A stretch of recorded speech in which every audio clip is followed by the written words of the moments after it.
दोस्तों स्टडी 91 के YouTube channel में आप सभी का बहुत बहुत स्वागत है। दोस्तों आज आप सभी के समक्ष मैं लेकर हाजिर हूँ इंडियन पॉलिटी की क्लास। जहाँ दोस्तों हम लोग चर्चा कर रहे थे अपने भारतीय संविधान पर, जिसमें आज हमारा 173वां लेक्चर है। दोस्तों इसी सीरीज में 150 लेक्चर जो दिया गया वो आपकी इतिहास विषय से संबंधित रहा। उसी में हमने एंशिएंट कंप्लीट कराया, मिडावल कंप्लीट कराया और मॉडर्न हिस्ट्री पर भी चर्चा किया गया। आज 173वां लेक्चर है जिसमें हम बात करेंगे उपराष्ट्रपति के बारे में। जहाँ दोस्तों यहाँ से बहुत सारे सवाल आपसे आपकी परीक्षा में पूछे जाते हैं। जैसे मैं कुछ सवालों को यहाँ स्क्रीन पर रखा हूं, जरा आप ध्यान दीजिए। लिखा है कि संविधान के किस अनुच्छेद के अनुसार भारत का एक उपराष्ट्रपति होगा, यह किस अनुच्छेद में कहा गया, या फिर उपराष्ट्रपति की पदावधि के बारे में किस अनुच्छेद में बताया गया। बच्चा बच्चा जानता है कि उपराष्ट्रपति की जो पदावधि होती है वो 5 साल की होती है, लेकिन यह पदावधि जो 5 साल की होती है भारतीय संविधान के किस अनुच्छेद में दिया गया है, यह शायद हमें ना पता होता है। उपराष्ट्रपति का निर्वाचन दोस्तों किस अनुच्छेद में दिया गया है, या फिर उपराष्ट्रपति के उम्मीदवार जो होते हैं उनकी आयु कितनी होनी चाहिए। तो दोस्तों राज्यसभा के सदस्य बनने की योग्यता होनी चाहिए, ये आपने पढ़ा होगा, ठीक है। साथ ही साथ चुनाव से उत्पन्न अगर विवाद होता है किसी तरह का, तो उसका निर्णय दोस्तों कौन करेगा, संसद करेगी या सर्वोच्च न्यायालय करेगा, ये आपको बताना है। या राष्ट्रपति की अनुपस्थिति में उपराष्ट्रपति को शपथ दोस्तों कौन दिलाता है, ठीक है। ये तो एक ऐसा सवाल है जहां बहुत सारे बच्चे गलत करते हैं। अच्छा, हर व्यक्ति जानता है कि उपराष्ट्रपति को शपथ दिलाने का काम राष्ट्रपति करता है, लेकिन ध्यान से पढ़िएगा क्या लिखा है कि जब राष्ट्रपति अनुपस्थित है, तो मैं बताऊं ज्यादातर बच्चे यहां जवाब देते हैं कि अगर राष्ट्रपति जो है अनुपस्थित है तो ऐसे में सुप्रीम कोर्ट का मुख्य न्यायाधीश करेगा। नहीं, यहीं पर आप गलत हैं दोस्तों। याद रखेंगे इसका सही जवाब होता है कि कौन करेगा, तो यहां याद रखेंगे कि राष्ट्रपति द्वारा नियुक्त व्यक्ति, राष्ट्रपति ने जिस व्यक्ति की नियुक्ति किया है उस शपथ को दिलाने के लिए, वही व्यक्ति दोस्तों वहां रहेगा। यहां सर्वोच्च न्यायालय वाली बात आपको नहीं करनी, इसलिए आपको याद आता है क्योंकि राष्ट्रपति को शपथ कौन दिलाता है, तो सर्वोच्च न्यायालय के मुख्य न्यायाधीश। अगर मुख्य न्यायाधीश नहीं है तो सर्वोच्च न्यायालय के वरिष्ठ न्यायाधीश जो होते हैं वो शपथ दिलाने का कार्य करते हैं। तो ऐसे में कंफ्यूजन बहुत ज्यादा होता है, और मेरी क्लास में हम लोग इसी पर चर्चा करने वाले हैं कि कैसे हमें कंफ्यूजन दूर हो हमारा, और सवाल अगर परीक्षा में आए तो हमें सब कुछ सही सही बताना पड़े, ठीक है। आज जो हमारा लेक्चर है दोस्तों ये 173वां लेक्चर, और 5161 से लेकर के 5190 तक के सवालों पर आज हम चर्चा करने वाले। 5000 सवाल दोस्तों इसी सीरीज में मैंने पढ़ा के समाप्त किया। तो चलिए आइए स्टार्ट करते हैं और पढ़ना आरंभ करते हैं। ध्यान दीजिएगा, आप सभी के डिमांड पर दोस्तों मॉडर्न हिस्ट्री का हमने फाउंडेशन बैच बनाया था। मैं बार बार आपसे कहता हूं कि आप एक ही विषय को पढ़ने के लिए 10 बार कोचिंग मत कीजिए, 10 बार बैच मत परचेज कीजिए। एक बार बैच परचेज कीजिए और इतना विधिवत तरीके से पढ़ लीजिए कि कहीं कोई कंफ्यूजन आपके मन में न बचा रहे। तो दोस्तों ये बैच आपके लिए बड़ा हेल्पफुल है। तो अभी वर्तमान में ये भी बैच है, और दोस्तों इंडियन पॉलिटी का जो मैं बैच आपसे बात कर रहा था वो भी दोस्तों काफी लेक्चर्स यहाँ पर मैं बना चुका हूँ, मटेरियल वगैरह बन चुके हैं, तो ये भी लेक्चर बहुत जल्द सामने आ जाएगा। बाकी हिंदी का बैच है, और यूपी स्पेशल दोस्तों थोड़ा सा समय दीजिए, यूपी स्पेशल पर भी काम किया जा रहा है और ये बैच भी आपको मिल जाएगा। किसी तरह का डाउट है तो ये हमारा हेल्पलाइन नंबर है, कॉल करके आप संपर्क कर सकते हैं। चलिए सीधे सवालों पर आते हैं और पढ़ना आरंभ करते हैं कि किस तरह के सवाल दिए गए हैं और आपको जो है जवाब कैसे देना। तो सबसे पहले क्या ध्यान देना है कि आज हमारा 173वां लेक्चर है, और क्वेश्चन नंबर 5161 से लेकर 5190 तक पे चर्चा करने चल रहे हैं। टॉपिक क्या दोस्तों, तो याद रखेंगे उपराष्ट्रपति की योग्यता हो गया, निर्वाचन हो गया, उपलब्धियां हो गया, भत्ते हो गया, और कार्यकाल किसका, उपराष्ट्रपति का। इससे संबंधित सवाल करने चल रहे हैं। चलिए स्टार्ट करते हैं। एक एक सवाल बड़े इत्मीनान से हम लोग पढ़ा जाएगा। पहला सवाल ध्यान से सोच समझकर जवाब देना आपको। क्या लिखा दोस्तों, लिख रहा संविधान के किस अनुच्छेद के अनुसार भारत का एक क्या होगा दोस्तों, उपराष्ट्रपति होगा, ठीक है। तो याद रखिएगा कौन सा अनुच्छेद बताता है, तो दोस्तों जब आप बात करेंगे अनुच्छेद 63 के बारे में, किसके बारे में बात करेंगे, अनुच्छेद 63 के बारे में, तो क्या मिलेगा वहां पर, यह मिलेगा कि भारत का क्या होना चाहिए, एक उपराष्ट्रपति होना चाहिए। ठीक इसी तरह का सवाल दोस्तों हमें मिला था अनुच्छेद 52 में। किसमें मिला था दोस्तों, अनुच्छेद 52 मिला था। क्या मिला था दोस्तों कि भारत का एक राष्ट्रपति होना चाहिए। क्या मिला था, भारत का एक राष्ट्रपति होगा। ये लाइन दोस्तों में कहां मिला था, तो ये अनुच्छेद 52 मिला था, जबकि उपराष्ट्रपति के बारे में अनुच्छेद 63 में बताया गया, ठीक है। इसी तरह से अनुच्छेद 53 में आएंगे 53 में, तो 53 से आप 3 को पकड़िएगा, और कहा गया कि राष्ट्रपति जो होगा वो तीनों सेनाओं का सर्वोच्च सेनापति होगा। ये कहां बताया गया दोस्तों, तो याद रखेंगे अनुच्छेद 53। ये आपको इसलिए रिकॉल करा रहा हूं, पीछे की क्लास में आपको बताया गया है, तो अनुच्छेद 53 याद रखेगा। तो क्या कहा गया दोस्तों, तीनों सेनाओं का तीनों सेनाओं का सर्वोच्च सेनापति, सेनाओं का सर्वोच्च सेनापति। ये वाली बात कहां बताई गई दोस्तों? तो ये वाली बात अनुच्छेद 53 में बताई गई। ठीक है, चलिए आगे बढ़ते हैं। दिख रहा भारत के उपराष्ट्रपति का पद किस देश के उपराष्ट्रपति के पद की तर्ज पर लिया गया दोस्तों? तो हमारे देश में राष्ट्रपति हो या उपराष्ट्रपति हो, इसका जो कॉन्सेप्ट है ये कहां से लिया गया है? तो याद रखेंगे अमेरिका के संविधान से लिया गया है। अच्छा, आपको याद होगा दोस्तों, जो हमारा संविधान बन रहा था तो हमारे संविधान में विभिन्न देशों की संविधान की जो विशेषताएं थी उसे शामिल किया गया। ठीक है, तो उसी में दोस्तों अमेरिका के संविधान से दोस्तों उपराष्ट्रपति और राष्ट्रपति का पद लिया गया था। इसे भी आप ध्यान रखेंगे, इंपॉर्टेंट सवाल है।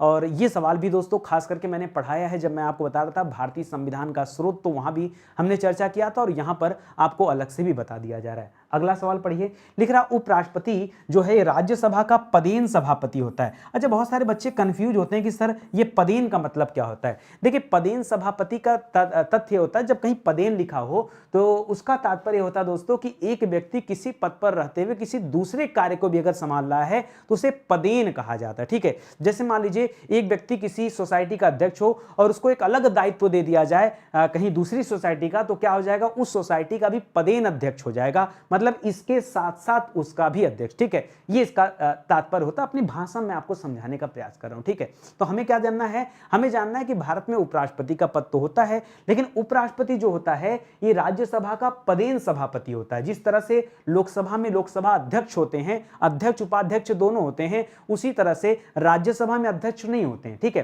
राज्यसभा में कौन सा शब्द यूज किया जाता है? सभापति और उपसभापति। ठीक है, इसी तरह से लोकसभा में लोकसभा अध्यक्ष और लोकसभा उपाध्यक्ष। ठीक है, ये होते हैं। तो बड़ा ध्यान से चीजों को समझना है। यहां पर समझ में आ गया ना आपको? तो हो गया पदेन सभापति। जिस तरह से उपराष्ट्रपति यहां पर होता है पदेन सभापति, इसके साथ साथ उसके पास कौन सा पद होता है? उपराष्ट्रपति के पास अपने भी तो कार्य हैं, इसीलिए ऐसा कहा गया। तो सवाल क्या पूछ रहा है? पढ़िए, लिख रहा उपराष्ट्रपति का राज्यसभा का पदेन सभापति होना ये दोस्तों किस अनुच्छेद में बताया गया? तो हमने पढ़ा कि 63 में क्या बताया गया कि भारत का एक उपराष्ट्रपति होगा। और अनुच्छेद 64 किसके बारे में बताता दोस्तों? तो अनुच्छेद 64 कहता है कि जो उपराष्ट्रपति होगा ये राज्यसभा का पदेन सभापति होगा। ठीक है, ये राज्यसभा का पदेन सभापति होगा, इसे भी आप ध्यान रखेंगे। चलिए अगले सवाल पर आते हैं। थोड़ा सा बड़ा सवाल है, बड़े सवाल को देख के डरना नहीं है।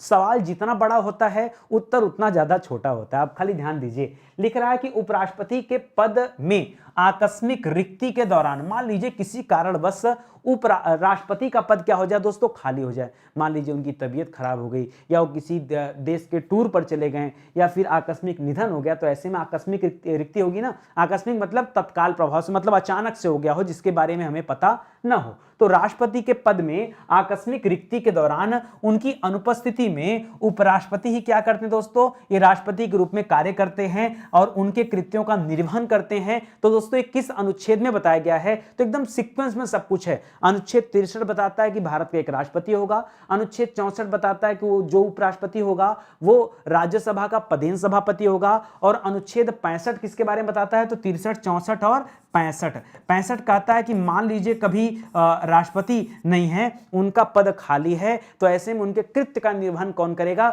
उस समय राष्ट्रपति पद का दायित्व कौन निभाएगा? तो उपराष्ट्रपति निभाएगा। यही मैं आपको बताना चाह रहा हूं। ठीक है, और यही सवाल पूछ रहा है। अगला सवाल पढ़िए, लिख रहा उपराष्ट्रपति की पदावधि। जी हाँ दोस्तों, पदावधि जो है ये किस अनुच्छेद में दिया गया? अच्छा, पदावधि का मतलब क्या होता है? पद की अवधि। पदावधि का मतलब क्या होता है? पद की अवधि। तो एक व्यक्ति अगर उपराष्ट्रपति चुना जाता है तो कितने साल के लिए चुना जाता है, ये आपसे पूछना चाह रहा है। तो याद रखेंगे दोस्तों, एक व्यक्ति अगर उपराष्ट्रपति बनता है तो सिर्फ 5 वर्ष के लिए बनता है। और इसके बारे में दोस्तों कहां बताया गया है? तो याद रखेंगे अनुच्छेद 67 में बताया गया, 67 में। कहां पर? 67 बताया गया। ठीक है, इसी तरह से अगर हम राष्ट्रपति के पदावधि की बात करें, राष्ट्रपति के पदावधि जैसे यहां पर तो इसकी बात कर लिया। मान लीजिए सवाल पूछ दे कि राष्ट्रपति की पदावधि, राष्ट्रपति की क्या बोल दे दोस्तों? राष्ट्रपति की पदावधि के बारे में कहां बताया गया है? तो याद रखेंगे पदावधि। ठीक है, तो राष्ट्रपति की जो पदावधि थी मैंने आपको पढ़ाया है कि अनुच्छेद 55 में, सॉरी 55 तो निर्वाचन की विधि है, पदावधि जो है 56 में बताया गया। ठीक है, 56 में दोस्तों क्या बताया गया है? 56 में पदावधि बताया गया है, 54 में निर्वाचन के बारे में बताया गया है और 55 में निर्वाचन की विधि बताई गई है। क्या बताई गई है, ध्यान समझिएगा, बहुत कंफ्यूजन वाला पॉइंट है। आप ध्यान दीजिएगा, अनुच्छेद 54 और अनुच्छेद 55, यहां बच्चा बहुत कंफ्यूज होता है। क्यों, दोनों एक जैसे हैं। जो 54 है उसमें निर्वाचन की बात की गई, ठीक है, निर्वाचन, और इस निर्वाचन में किसकी बात की गई है, तो इस निर्वाचन में बताया गया कि भाई राष्ट्रपति का जब निर्वाचन होगा तो कौन कौन हिस्सा लेगा। तो हमने बताया था ना कि एक तो विधानसभा के सदस्य लेंगे, दूसरा दोस्तों संसद के दोनों सदनों के सदस्य लेंगे, लेकिन निर्वाचित सदस्य, ठीक है, मनोनीत वाले नहीं लेंगे, ठीक है, बताया था क्यों नहीं लेंगे। तो ये सारी बातें कहां की गई, 54 में की गई। 55 में क्या बताया गया दोस्तों, 55 में बताया गया निर्वाचन की विधि, जो हमने पढ़ा था कि एकल संक्रमणीय मत से दोस्तों राष्ट्रपति का निर्वाचन किया जाता है, तो उसके बारे में दोस्तों बताया गया। तो यहां पर आपको ध्यान देना है विधि के बारे में, लेकिन विधि किसकी दोस्तों, तो निर्वाचन की विधि, ठीक है। और 56 में क्या बताया गया है, जब निर्वाचित कर लिया गया तभी तो उसकी पदावधि की बात होगी, तो पदावधि, तो राष्ट्रपति की पदावधि जो है दोस्तों ये अनुच्छेद 56 में है, और उपराष्ट्रपति की अगर पदावधि की बात, अच्छा दोनों 5 साल के लिए होते, ध्यान दीजिएगा, अगर इनकी पदावधि की बात करेंगे तो यह अनुच्छेद 67 में है, ठीक है। आपके मन में भी आ रहा होगा कि सर 65 के बाद आप 67 में आ गए, सर 66 को आपने कहां छोड़ दिया, छोड़ा नहीं कहीं, बताता हूं, सुनिए ध्यान से, सब सवाल आएंगे। लिख रहा है कि उपराष्ट्रपति के पद में रिक्ति को भरने के लिए, मान लीजिए उपराष्ट्रपति का पद खाली है, राष्ट्रपति का नहीं। अभी हमने जो पीछे पढ़ा वहां पढ़ा कि आकस्मिक रिक्ति अगर हो गई हो तो ऐसे में राष्ट्रपति का कार्य कौन करेगा, उपराष्ट्रपति करेगा, ठीक है। और ये चीज बताया गया। और लेकिन यहां अच्छा कहां बताया गया, तो अनुच्छेद 65 में बताया गया। यहां पर कह रहा कि मान लीजिए उपराष्ट्रपति का पद ही किसी कारणवश रिक्त हो गया हो, तो लिख रहा है उपराष्ट्रपति के पद में रिक्ति को भरने के लिए निर्वाचन करने का समय और आकस्मिक रिक्ति को भरने के लिए निर्वाचित व्यक्ति की जो पदावधि है दोस्तों, ये किस अनुच्छेद में दिया गया है, तो ये दिया गया अनुच्छेद 68 में। कहां दिया गया दोस्तों, 68 में, अनुच्छेद 68 में दोस्तों इसके बारे में बताया गया कि इसके बारे में उपराष्ट्रपति के आकस्मिक जो है पद अगर रिक्त हो जाती है उसके बारे में, और कौन व्यक्ति यहां पर आएगा, कितने समय में भरना होगा, ये सारी बातें यहां पर बताई गई। जिस तरह से राष्ट्रपति का पद खाली होता है तो 6 महीने का समय दिया जाता है कि 6 महीने के अंदर उस पद को भर देना है, ठीक है। लिख रहा है कि उपराष्ट्रपति द्वारा शपथ या प्रतिज्ञान, जी हां दोस्तों, शपथ या प्रतिज्ञान ये किस अनुच्छेद में बताया गया। शपथ से याद आ गया दोस्तों कि सबसे पहले आप मुझे बताइए कि राष्ट्रपति का शपथ कहां बताया गया, ठीक है। तो राष्ट्रपति के शपथ के बारे में कहां बताया गया है, अनुच्छेद 60 पढ़ा होगा आपने, क्या पढ़ा होगा, राष्ट्रपति के शपथ के बारे में अनुच्छेद 60 बताया गया है। और उपराष्ट्रपति के शपथ के बारे में कहां बताया गया दोस्तों, तो अनुच्छेद 69 में बताया गया। कहां बताया गया है, अनुच्छेद 69 में। कहां पर दोस्तों, अनुच्छेद 69 में इनके बारे में बताया गया है। लिख रहा अन्य आकस्मिकताओं में राष्ट्रपति के कृत्यों का निर्वहन, ये किस अनुच्छेद में निहित है दोस्तों। तो अगर मान लीजिए किसी और कारणवश दोस्तों आकस्मिक आ गया, तो ऐसे में दोस्तों राष्ट्रपति के पद का निर्वहन कौन करता है दोस्तों, तो याद रखेंगे पद का निर्वहन कौन करता है दोस्तों, याद रखेंगे पद का निर्वहन करता है उपराष्ट्रपति। कौन करता है, उपराष्ट्रपति करता है, ध्यान दीजिएगा। और यहां पर क्या आ जाएगा दोस्तों, तो यहां आ जाएगा अनुच्छेद 70। क्या आ जाएगा, अनुच्छेद 70 आ जाएगा। ऐसे सीखना हमें, एक एक अक्षर एक एक लाइन पर हमें ध्यान देना है, और सवाल भी ऐसे परीक्षा में आते हैं। देखिए आप स्टडी 91 के साथ आइए ना, यही आपको साथ में पढ़ने का ही फायदा है कि आप एक एक चीजों को देख पाएंगे। क्योंकि जनरली होता है कि आप उपराष्ट्रपति का चैप्टर तो पढ़ लेते हैं, लेकिन जब तक आप सवाल नहीं देखेंगे तब तक आपको यह नहीं पता चलता है कि उस चैप्टर में से कैसे कैसे सवाल बनते हैं। मैं आपको बताना चाहूंगा गलतियां बहुत होती। सुनिए अगला सवाल देखिए, बड़ा खतरनाक है। लिख रहा है उपराष्ट्रपति का निर्वाचन। दोस्तों अभी मैंने पीछे बताया किसके बारे में, राष्ट्रपति के बारे में, और यहां बताया दो चीजें याद रखेगा, राष्ट्रपति के निर्वाचन के बारे में, राष्ट्रपति के निर्वाचन के बारे में आपको यहां दो बातें याद रखना है। क्या क्या, एक याद रखना दोस्तों अनुच्छेद 54 के बारे में, और एक याद रखना दोस्तों अनुच्छेद 55 के बारे में, ठीक है। 54 कहता है निर्वाचन के बारे में, ठीक है, या आप कह दें निर्वाचक मंडल के बारे में बताता है, ठीक है, कि कौन कौन उसमें हिस्सा लेगा। और यह क्या बताता है, 55 क्या बताता है, तो यह बताता है निर्वाचन विधि के बारे में। किसके बारे में बताता है, निर्वाचन विधि, कि राष्ट्रपति के निर्वाचन की विधि क्या होगी। ठीक उसी तरह से कह रहा है कि उपराष्ट्रपति के निर्वाचन की बात दोस्तों किस अनुच्छेद में की गई है, तो याद रखेंगे यह अनुच्छेद 66 एक जो आपका छूटा था पीछे, यह वही है। अनुच्छेद 66 एक में क्या बताया गया है, उपराष्ट्रपति के निर्वाचन के बारे में बताया गया, ठीक है। मैं 65 के बाद डायरेक्ट कहां गया था, 67 में आ गया था। तो दोस्तों जो 66 छूटा था उसमें यही बताया गया, ठीक है। तो 66 एक में याद रखेगा किसके बारे में, उपराष्ट्रपति के निर्वाचन के बारे में बताया गया है। अगला सवाल पढ़िए। लिख रहा उपराष्ट्रपति पद के लिए योग्यताएं, जी हाँ दोस्तों योग्यताएं, ये किस अनुच्छेद में निहित है? तो याद रखिएगा इसके बारे में जो योग्यताएं हैं वो 66(3) में दिया गया। कहां दिया गया दोस्तों? 66(3) में क्या दिया गया है? योग्यताएं दिया गया है। फिर एक सवाल कि सर आपने तो 66(1) बताया, अभी आपने पीछे क्या समझाया हमें कि 66(1) के बारे में। 66(1) में सर आपने ये बताया कि क्या होगा दोस्तों यहाँ किसके बारे में? यहाँ निर्वाचन के बारे में बता दिया सर आपने, निर्वाचन के बारे में। और किसका निर्वाचन? तो सर उपराष्ट्रपति का निर्वाचन आपने बताया। किसके बारे में बताया? उपराष्ट्रपति के निर्वाचन के बारे में बताया 66(1) में। लेकिन सर यहाँ एक पॉइंट छूट रहा है कि 66(2) में क्या दिया गया है, क्योंकि हम डायरेक्टली यहाँ 66(3) की बात कर रहे हैं, 66(3) में योग्यताओं की बात कर रहे हैं कि भाई उपराष्ट्रपति पद के लिए योग्यताएं क्या होगी, ये तो ठीक है। अच्छा 66(2) बहुत इंपॉर्टेंट है, मतलब इतना इंपॉर्टेंट कि मैं आपको क्या ही कहूं। याद रखेगा ये कहा गया कि जो उपराष्ट्रपति होगा ये चाहे संसद की बात करें, संसद की बात करें या विधानमंडल की बात करें। देखिए ध्यान से समझिएगा, संसद की बात किया तो संसद शब्द में दो चीजें शामिल हैं, लोकसभा और राज्यसभा दोनों आ गया। और विधानमंडल कहा आपने तो विधानमंडल में भी दो चीजें हैं, एक कौन सा हो गया दोस्तों? उच्च सदन विधान परिषद, और निम्न सदन क्या हो जाएगा? विधानसभा। तो इसमें भी दोनों आ गए। तो इन दोनों को अंडरस्टूड है, ये आप सोच समझ के चलिएगा। इसलिए मैं साफ साफ यहां पे संसद और विधानमंडल लिखा हूं। तो संसद या विधानमंडल का सदस्य नहीं होगा। ठीक है, क्या हो गया दोस्तों? क्या बताया गया कि जो व्यक्ति उपराष्ट्रपति होगा कहीं का मेंबर नहीं होगा, ना ही किसी विधानमंडल का मेंबर होना चाहिए, ना ही किसी संसद का मेंबर, संसद के किसी सदन का मेंबर होना चाहिए, ये कहा गया।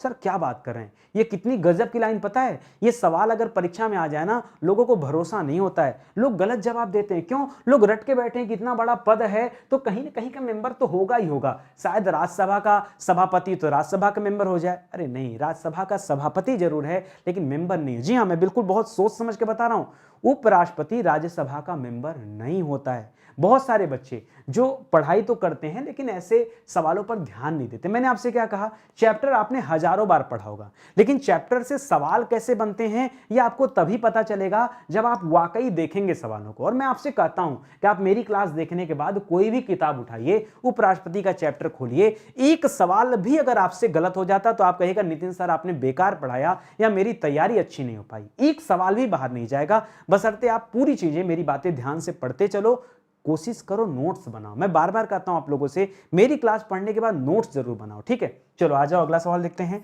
लिख रहा उपराष्ट्रपति के उम्मीदवार हेतु, जो उपराष्ट्रपति का उम्मीदवार है, उम्मीदवार मतलब कि जो उपराष्ट्रपति के पद पर खड़ा होना चाहता है, बनना चाहता है, तो उपराष्ट्रपति के उम्मीदवार हेतु कितनी आयु होना आवश्यक है? तो आयु तो जितनी राष्ट्रपति की होती दोस्तों, दोनों के लिए एक ही रखा गया है। तो यहां पर आयु होनी चाहिए दोस्तों 35 वर्ष। कितना होना चाहिए दोस्तों?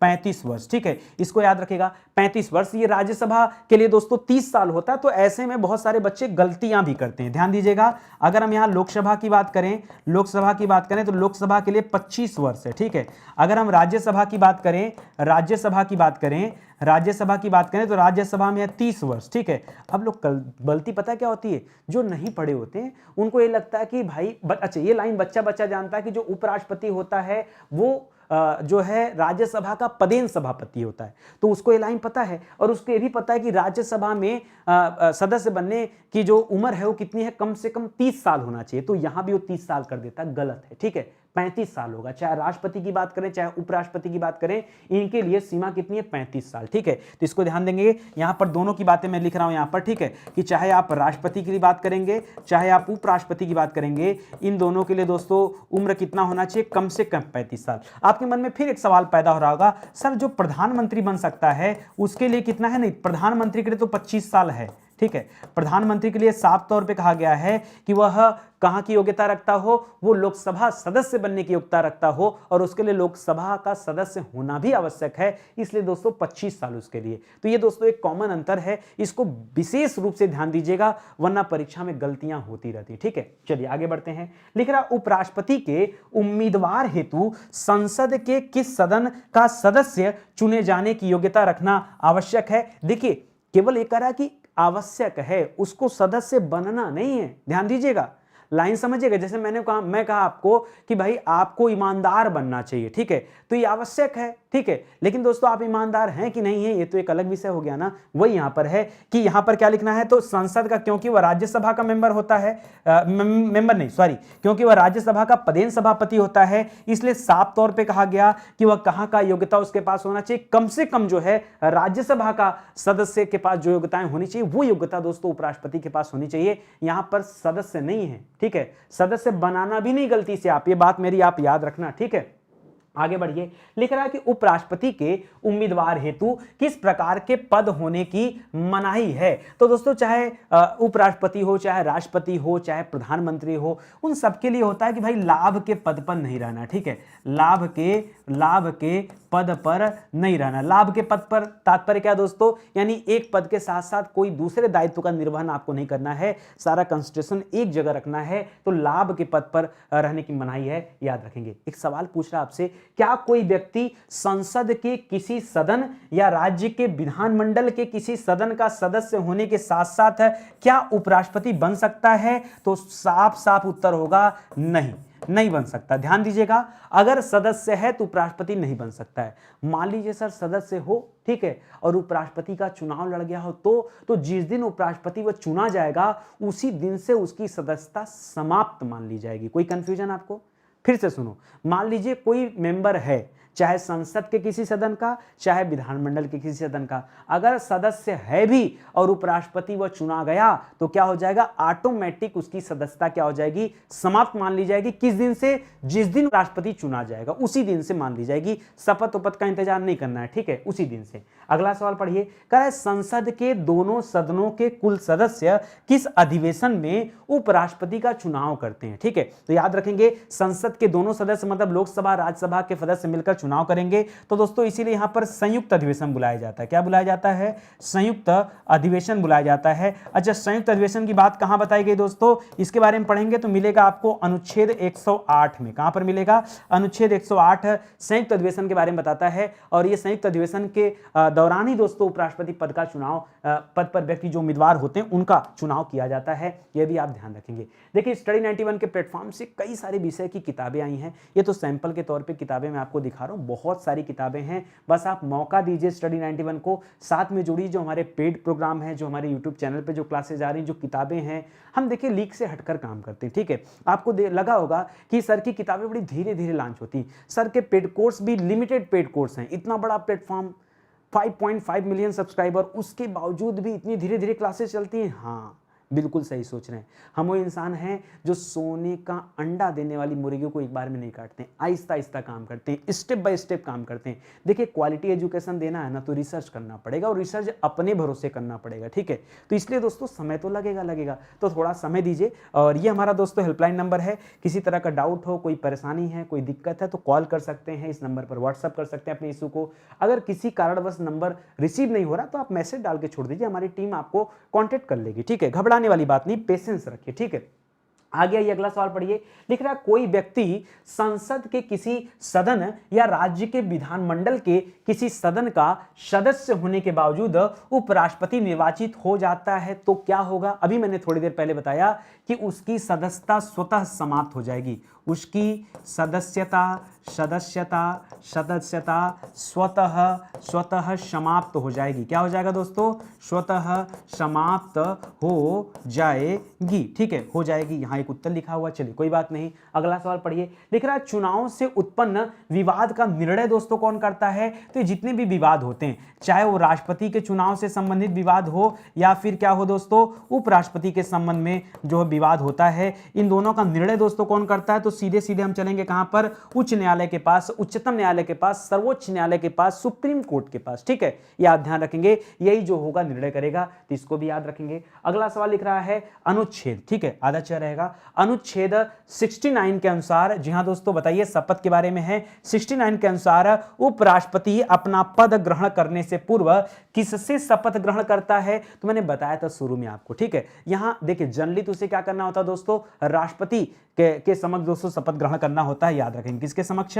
राष्ट्रपति के समक्ष, ठीक है, राष्ट्रपति के समक्ष अपना शपथ ग्रहण करना होता है। लेकिन मैंने कहा कि मान लीजिए राष्ट्रपति नहीं है, तो अगर राष्ट्रपति नहीं है तो राष्ट्रपति द्वारा जिस भी व्यक्ति को नियुक्त किया जाएगा ये उसी के समक्ष जो है शपथ ग्रहण करेगा। इस बात को भी ध्यान रखिएगा, यहां भी बहुत सारे बच्चे गलतियां करते हैं। लिख रहा है राष्ट्रपति की अनुपस्थिति में, साफ तौर पर लिख दिया दोस्तों कि मान लीजिए राष्ट्रपति क्या है, अनुपस्थित है, तो उसकी अनुपस्थिति में उपराष्ट्रपति को शपथ कौन दिलाता है? तो याद रखेंगे, साफ तौर पर एकदम अच्छे से याद रखेगा कि राष्ट्रपति द्वारा नियुक्त व्यक्ति। कौन दिलाता दोस्तों? राष्ट्रपति द्वारा नियुक्त व्यक्ति जो है दोस्तों वो शपथ दिलाने का काम करेगा। यह भी आप ध्यान में रखेंगे, ठीक है। अगला सवाल करा, उपराष्ट्रपति का कार्यकाल कितना होता है? तो हम लोग शुरू में पढ़ लिए थे दोस्तों, इसका कार्यकाल कितना होता है दोस्तों? 5 वर्ष का कार्यकाल होता है, ठीक है। राष्ट्रपति हो या उपराष्ट्रपति हो, इनका कार्यकाल कितना होता है? 5 साल का कार्यकाल होता है। लिख रहा किस अनुच्छेद के अनुसार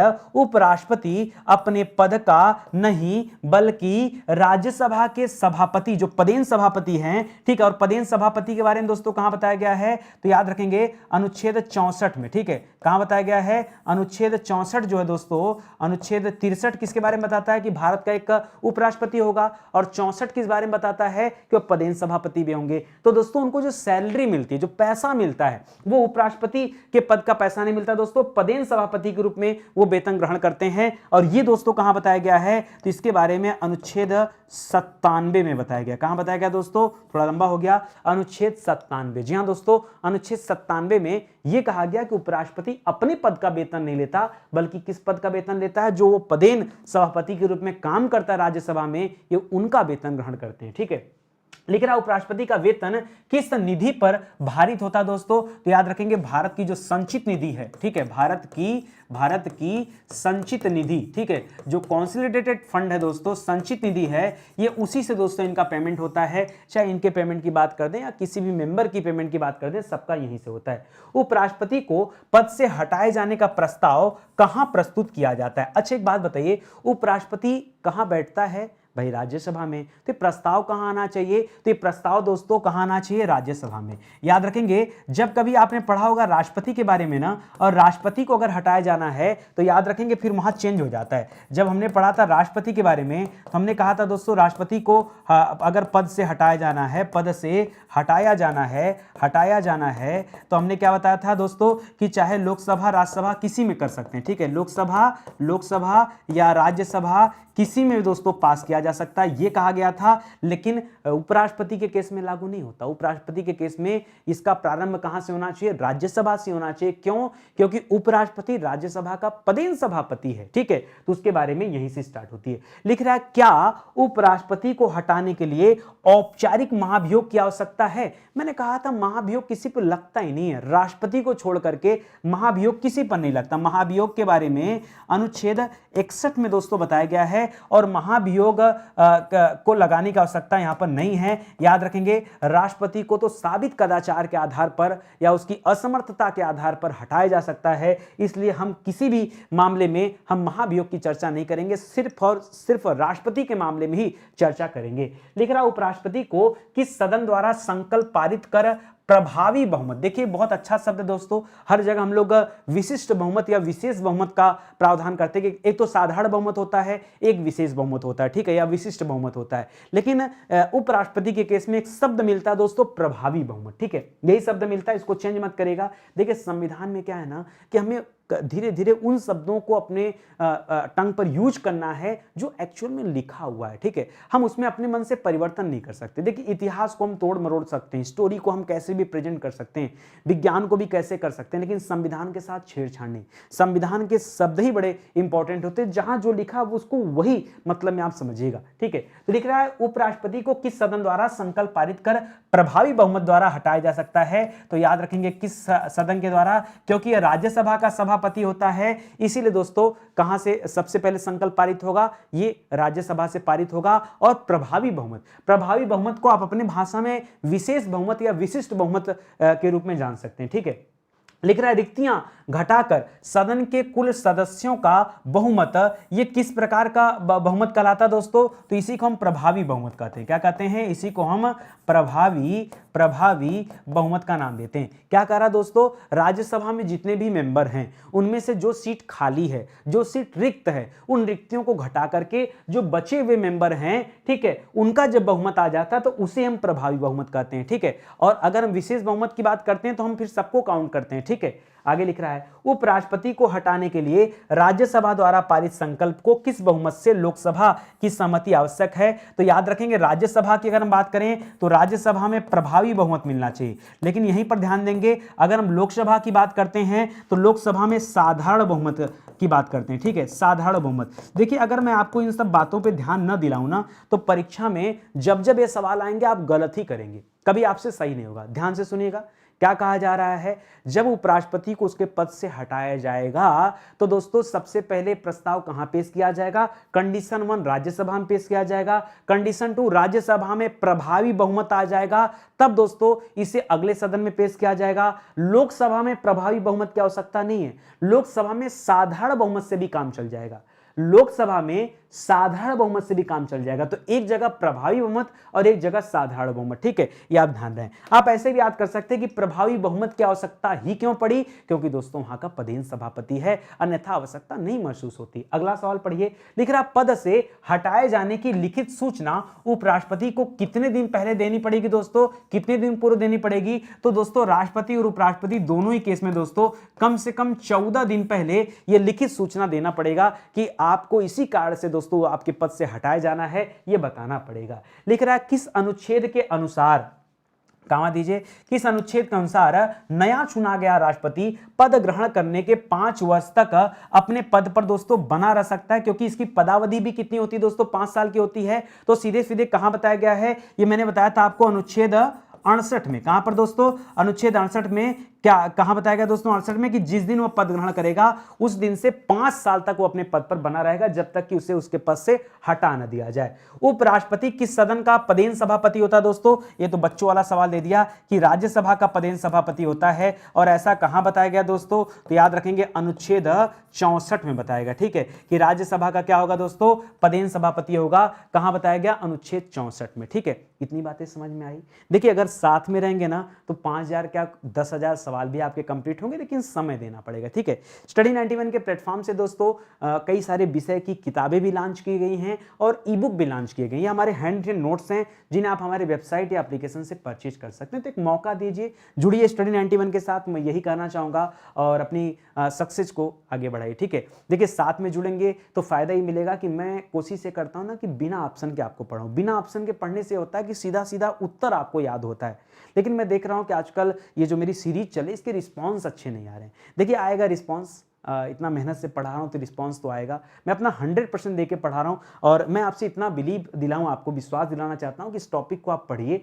पढ़ने के बाद ये वीडियोस देख लीजिए, आपको लगेगा कि एक भी सवाल परीक्षा में बाहर नहीं जाएगा। यार सवाल बनेगा कहाँ से? आप वहाँ तक प्रैक्टिस कर लेंगे ना। और स्टडी 91 तो इस चीज़ में माहिर है। हम तो कोई चैप्टर कोई टॉपिक छोड़ते भी नहीं है, सब कुछ पे चर्चा करते हैं, चाहे छोटी टॉपिक हो चाहे बड़ी टॉपिक हो, चाहे जितने मुझे लेक्चर बनाने पड़ जाएं। आप देखो ना 150 लेक्चर में केवल इतिहास पढ़ाया गया, तो बड़ी बात है ना। और उसी तरह से आज 23वें लेक्चर में अभी हम उपराष्ट्रपति पर चर्चा कर रहे हैं। क्या लगता है आपको, अगर 23 पे हैं तो 50 पे तो इंडिया नहीं होगा, कम से कम दोस्तों 100 के आसपास इंडियन पॉलिटी का लेक्चर जाएगा। ठीक है, तो धीरे धीरे साथ में बने रहेंगे तो इंडियन पॉलिटी भी आपकी कवर हो जाएगी। आगे हम जियोग्राफी स्टार्ट करने वाले हैं, तो मौका दीजिए, साथ साथ पढ़ते रहिए। चलिए आज का सेशन ही समाप्त होता है, मिलते हैं दोस्तों अगले लेक्चर में। तब तक के लिए बहुत बहुत धन्यवाद आपका। जय हिंद, जय Bharat. Thank you so much.